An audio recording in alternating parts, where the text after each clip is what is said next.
नमस्कार दोस्तों, welcome to my channel DK institute. तो स्टार्ट करते हैं आज की वीडियो।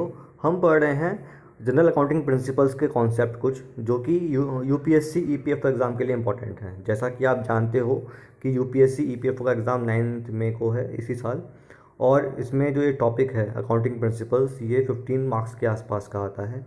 एमसीक्यू बेस्ड क्वेश्चंस आएंगे, तो अगर हमें कॉन्सेप्ट मालूम है तो अच्छे से हम एमसीक्यू सॉल्व कर सकते हैं। तो मेरा फोकस वही रहेगा कि जो कॉन्सेप्ट है मेन टॉपिक का वो आपको बता दूं, जिससे कि आपको प्रॉब्लम ना हो, टाइम भी कम वेस्ट हो। 3 से 4 मिनट की वीडियो होगी, आराम से आप जब भी आपको टाइम मिले देख सकते हो, और जो आपकी स्टडी उसको आप जारी रख सकते हो। चलिए स्टार्ट करते हैं आज की वीडियो। तो मैं बता रहा हूँ आपको आज व्हाट इज़ पीरियोडिक इन्वेंट्री। जैसा कि आप नाम जानते हो। अच्छा मुझे बताओ, इसमें दो वर्ड हैं, ठीक है, दो की वर्ड हैं, पीरियोडिक है, एक इन्वेंट्री है। दोनों का मतलब क्या होता है भाई? पीरियोडिक वो है जो मतलब एक पीरियड के बाद रिपीट हो, 1 महीने बाद, 1 साल बाद, 6 महीने बाद, जो जिसमें रिपीटिशन होता है, that is periodic. What is inventory? Inventory वो होता है, लिस्ट बनाते हैं हम कि हमारे पास कितना स्टॉक है, कितना सामान हमारे पास अवेलेबल है। तो ये जो लिस्टिंग होती है that is inventory. Her company की अपनी इन्वेंट्री होती है, जो कि ये जिसमें लिखा होता है कि हमारे पास इतना स्टॉक बचा हुआ है, इतना सामान बिक गया है, इतना सामान आने वाला है। अगर इन्वेंट्री नहीं होगी तो हमें हमें मालूम नहीं चलता, मतलब कंपनी हमें, मतलब कि कंपनी को मालूम नहीं चलता कि आखिर उसका कितना सामान आया था, कितना बिक गया, और कितना उसको मंगाना है, अभी कितना बचा हुआ है। ये सब बातें मालूम चलती हैं इन्वेंट्री देखने के बाद। तो अगर हम इसको कंबाइन करें, दोनों को, इस वर्ड को कंबाइन करें दोनों को, पीरियोडिक इन्वेंट्री, तो मतलब अगर हम इन्वेंट्री को चेक कर रहे हैं पीरियोडिकली, ठीक, 1 महीने बाद या 2 महीने बाद, जो भी कंपनी के नॉर्म्स हैं, जो रूल्स हैं, तो that is called a periodic inventory. देखते हैं क्या कह रहा है, डेफिनेशन जो मेन है, जो हमें माइंड में रखनी है। The periodic system uses an occasional physical count, occasional physical count, ये कीवर्ड्स हैं, ध्यान रखना, to measure the level of inventory and cost of goods sold. ठीक है, merchandise purchases are recorded in the purchases account, the inventory account and the cost of goods sold account are updated at the end of set period. Set period क्या होगा वो? This could be once a month, once a quarter, और once a year. Cost of goods sold is an important accounting metric which, when subtracted from the revenue, shows a company's gross margin.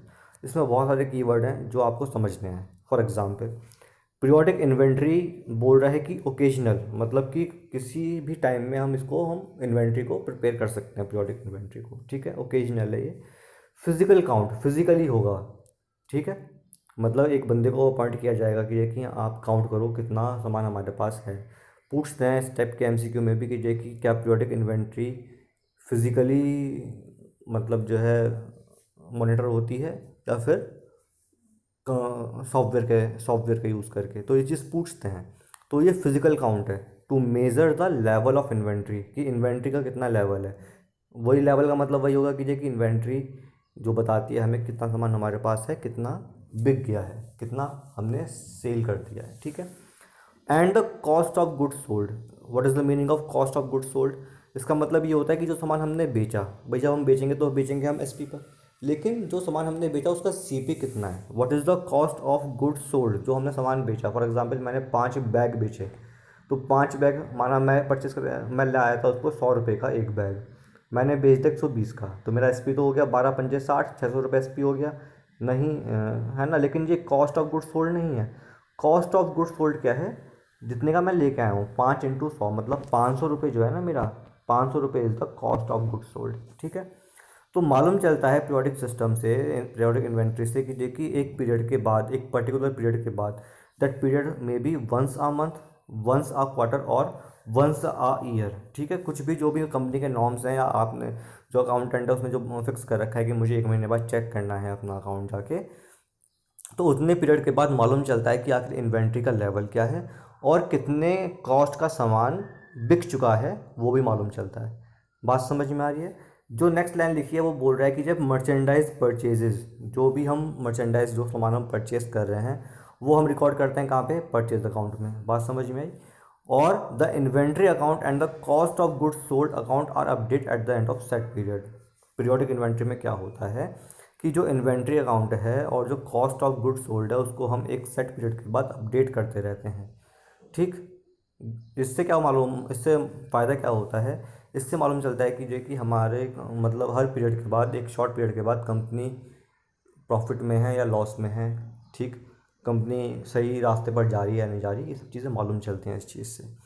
इसके अलावा अगर हमें company का निकालना है gross margin कितना है, ठीक, तो वो कैसे निकालेंगे कि अगर कॉस्ट ऑफ गुड्स सोल्ड को जो है अगर हम रेवेन्यू से सब्ट्रैक्ट कर देते हैं, जो रेवेन्यू जो पैसा हमारे पास आया है उसमें से अगर हम कॉस्ट ऑफ गुड्स सोल्ड निकाल दें तो उससे चलता है पता कि कंपनी ने कितना मार्जिन कमाया। वही मतलब है रेवेन्यू क्या होगा, दैट इज़ एसपी। जो मैंने बताया आपको एग्जांपल कि 5 बैग लेके आया मैंने, उसको बेच दिया 120 रुपये में, तो भाई 120 इंटू 5 600 रुपये तो रेवेन्यू मेरे पास आ गया। और कॉस्ट ऑफ गुड्स सोल्ड कितना था 500 रुपये, तो 600 माइनस 500 मतलब 100 रुपये हमारा क्या है कंपनी का ग्रॉस मार्जिन है।